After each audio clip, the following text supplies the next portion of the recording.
Je, umekuwa ukitoa maagizo kwa mwanao, lakini imekuwa ngumu kwa mwanao kufuata kile unachokisema?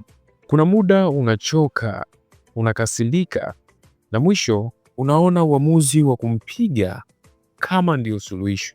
Leo nitakuonyesha njia bora na za kitaalam zaidi zitakazomsaidia mwanao kukutii kwa kile unachokisema ukiwa kama mzazi au mlezi. Karibu kwenye chaneli yetu Watoto Plus. Hapa tunazungumza kuhusu malezi ya watoto, tukilenga zaidi kufanya watoto wetu wawe wenye busara, heshima na nidhamu.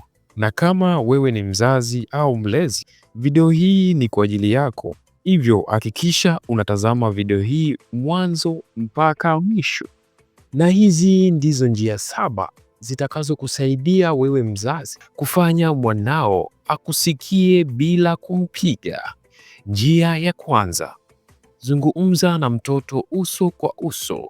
Mazungumzo yanayohusisha kuonana uso kwa uso husaidia kujua namna na uhalisia wa tabia ya mtoto, kama ni njema au ni mbaya, ikiwa kakudanganya au kasema ukweli. Kwa kutazama tu macho yake utagundua ukweli wote, lakini pia umjengea mtoto hali ya kujiamini. Kama vile kujieleza pindi anapokutana na watu wengine tofauti na wewe, mzazi au mlezi. Njia ya pili, mazingira tulivu huongeza umakini. Ikiwa kuna hali yeyote itakayosababisha kukosekana kwa usikivu baina yako na mtoto wako, kama vile kelele za TV, simu au mazingira ya watu wengi, hakikisha unatengeneza mazingira ya hali tulivu, ndipo uongee naye ili kumfanya mwanao akusikilize na apate kuelewa kile unachokisema. Njia ya tatu, tumia maneno mafupi yenye uwazi ndani yake.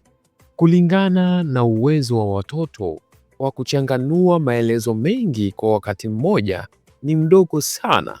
Tumia njia ya kumwelekeza kwa maneno machache ili kumsaidia kuelewa haraka bila kuchanganyikiwa kutokana na maelezo mengi. Mfano, badala ya maelezo mengi, tumia maneno mafupi kama vile, tafadhali chukua nguo zako sasa.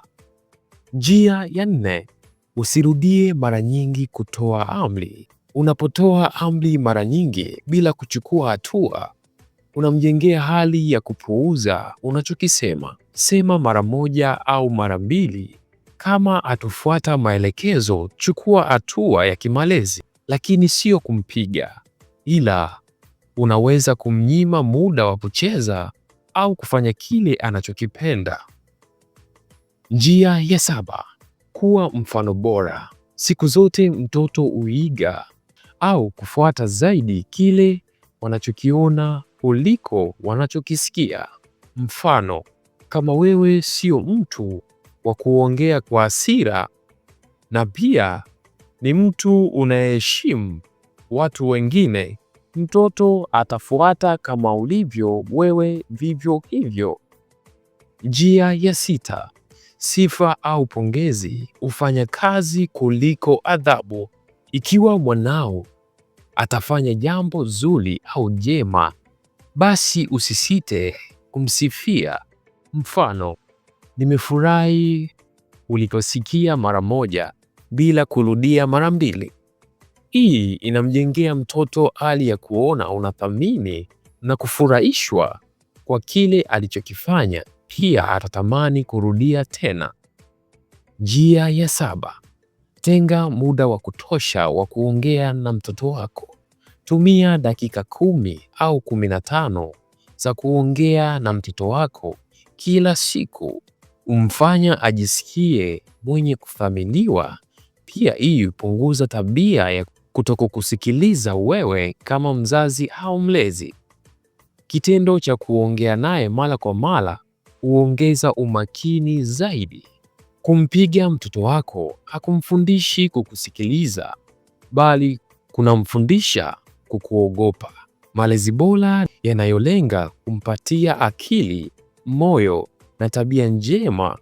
Anza leo kubadilisha mbinu na kuahidi utaona mabadiliko makubwa. Kama video hii imekusaidia, tafadhali bonyeza like, subscribe na share video hii kwa mzazi au mlezi mwingine.